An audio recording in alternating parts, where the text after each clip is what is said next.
everyone! In today's demo, you're going to learn how to utilize some basic features and functions of Photoshop as you create your own photo collage.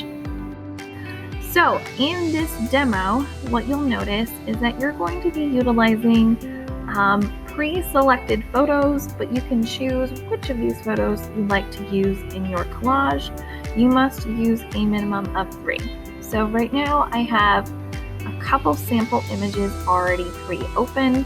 So to open your images, it's really simple. You can go to File, Open, and you want to utilize your Google Drive, and then your folder that you're looking for is Photoshop 101 Photos for Collage. In here, you'll see 12 different photo options. Remember, you only have to select 3 at a minimum to work with. I suggest working anywhere from 3 to 5.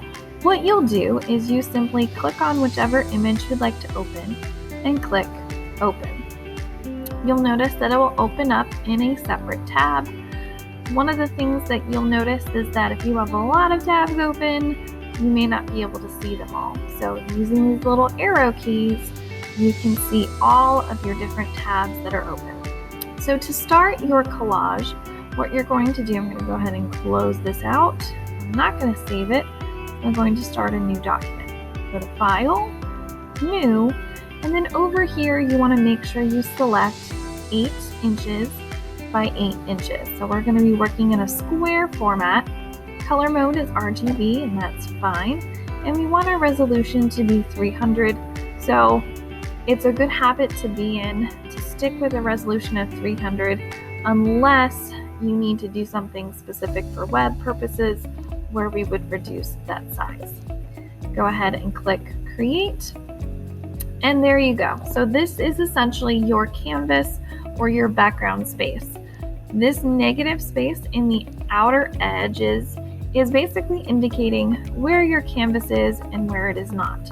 If you want to zoom, for instance, you can use the keyboard functions of Control+ to zoom in and Control- to zoom out. So as you can see, depending on how far I zoom, I can really get a good idea of zooming in for details and then zooming out to get a perspective of the entire canvas space. So the first thing that you will want to do is you will want to grab each of your images that you want to use, and you can do that by clicking Control-A. So what this does is that it will select all of your entire image. So that's essentially what you're doing, is select all. And you should see these little marching, I like to call them marching ants or little dots that are moving around your edge. So that means this whole area is selected. Select Control-C. And then in my final canvas space, I'm going to select Control-V. There I have pasted my image. It'll automatically paste in the center. So right now I'm utilizing the Move key. One of the nice features of Photoshop is it will often tell you what each of these different keys do and give you an example. Okay, so here in the Move tool, I can move this anywhere I like. You'll notice that these little lines pop up. So these are your guidelines. The reason why they are there is to help guide your placement, so that way as you're working on your collage, you can create even spacing. Now let's say I didn't want to use this entire image. Maybe I want to crop some of it. So what I can do is I can actually go back to my original image. I can use the crop tool right away if I know how I want to crop it. Let's say I only really want to focus in and utilize more of the lens itself. And so I just use the cropping tool, and when I'm happy with it, I click Enter. I can do the same thing, Control-A, Control-C, and then Control-V to paste. So that is one way I can crop an image. Now let's say I want to crop my image from inside the same canvas.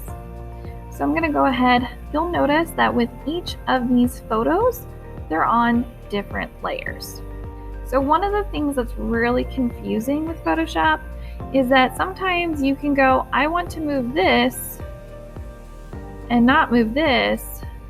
So in order to make sure that you're not moving or adjusting something you don't want to, I highly recommend getting the habit of getting used to selecting whichever layer you want to work on. If there's a layer that you want to go ahead and lock, you can select that layer and hit this little lock key. That lock key means I now can't move this layer. No matter how hard I try, I'm not going to be able to do anything with that layer. All right, so let's say I want to do a similar cropping, but I want to do it with the image that's already in this space. So one of the ways I can do that is I can use this rectangular Marquee Tool. So the Marquee Tool is basically like a selection tool. So it lets me select whatever it is that I want, okay? Then I can make sure this layer is selected, so it wasn't selected, so make sure that's highlighted, Control C, Control V, and if I hide the layer underneath, now it has been cropped. And when I want to delete a layer, like let's say I'm done with this layer now, click, hold it down, and hover it over my trash can and release. All right, so now I have one image pasted in here. I think I'm going to move it down, possibly.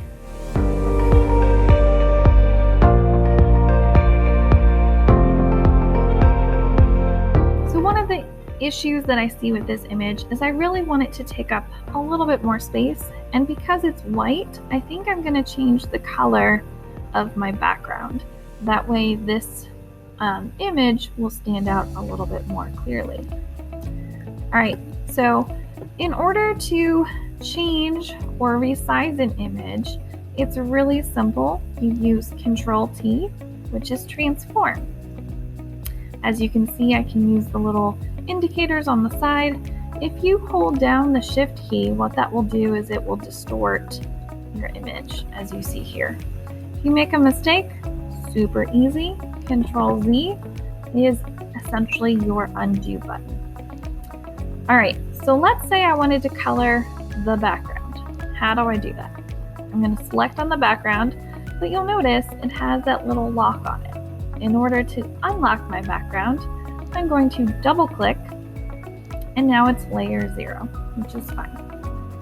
I want to come over here to my simple paint bucket, and I'm going to choose probably a light gray. That looks good. All right, so now you can really see these sections and divisions between my different images. So now I'm going to come back to this image here, and I'm going to resize it a little bit, to fit into the space better, because I want smaller margins. All right. And then this image here, I'm going to make sure it's nice and centered. And then I have some nice even spacing. I think I'm even going to resize it just a hair. Make it a little bigger. Make sure it's centered. All right, I'm gonna take this image.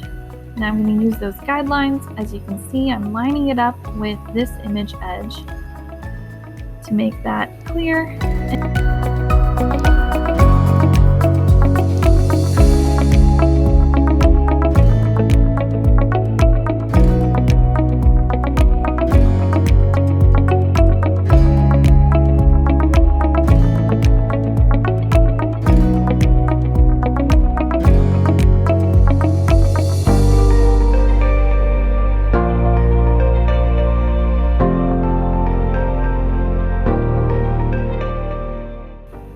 And there you go. So this is my very simple collage. The last thing that I want you to try to do is add some text. So your text could be as simple as adding your name. So this is, we want to use the horizontal type tool, which is pretty much what we're going to be using for most of our stuff. I'm going to go ahead and draw a text box. You can also simply click and you can type in text right away. My text is a little too big to actually show up here. So let's see, make this bigger. Okay, so I'm going to go ahead and delete. So one of the things you want to look for that you can tell that you still have text is this little bottom, if it stops moving around, is at the very bottom of this corner. You notice that the square is a little different. So over here it's an open square, and over here the square actually has broken up inside of it, divided twice. So that actually is kind of a visual indicator. So now you see the square has changed. It's a very subtle change. That there is no more extra text. So now my text box is empty, and now I can type something in here. So Photoshop 101. So I think I'm just going to write Photoshop 101, change my color, probably just to white, keep it simple. I also want to change my size so it's smaller, and a little bigger. Go ahead and reduce this size, and I want to center my text. Oops. Alright, let me click on Move Tool. So the Move Tool tends to be your basic tool that really kind of helps reset where you're at. The last thing that you often want to do with text is if you ever want to change anything with your text, you can always click on your text layer and make sure you click text and make sure you highlight the text directly, or else it'll make a new text box.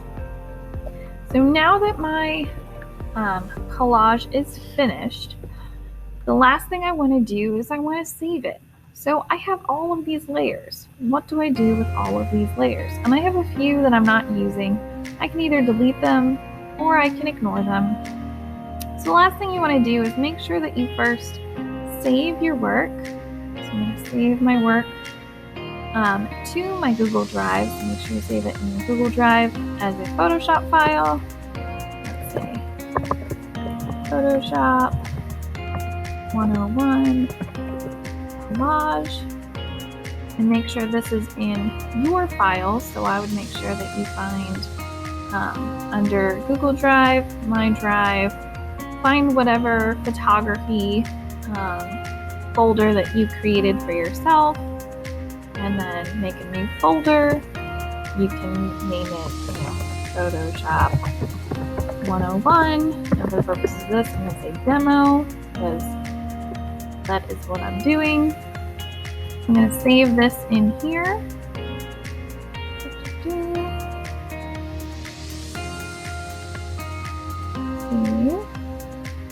All right. And then what I want to do is I want to flatten my image so I can then save it as a PNG file or a JPEG. A PNG file or a JPEG are pretty much standard when it comes to an actual image that you will want to print. So in order to make it a JPEG, I need to make sure it doesn't have all of these layers. So I want to go to a layer. I'm going to use this little arrow key to get all the way down to the bottom where it says flatten image. So I'm going to click flatten image, discard hidden layers. Yes, because I'm not using them. Press OK. So now it's just one layer. So now what I want to do is I want to click Save As. This is really important that you click Save As so you aren't overwriting your Photoshop file. If you override or click Save on this file, that means that you won't have those layers to go back and edit in case you need to do that with a later project. So down here, as you can see, there's a lot of different options for saving. You'll notice there's several options for JPEG. Please just make sure that you pick simple JPEG, not JPEG 2000 or JPEG stereo, but simple JPEG. Make sure that is selected, and you can go ahead and click Save. Quality, you usually want to keep it at maximum quality. and click OK. All right, so this concludes this tutorial. Thank you so much for watching.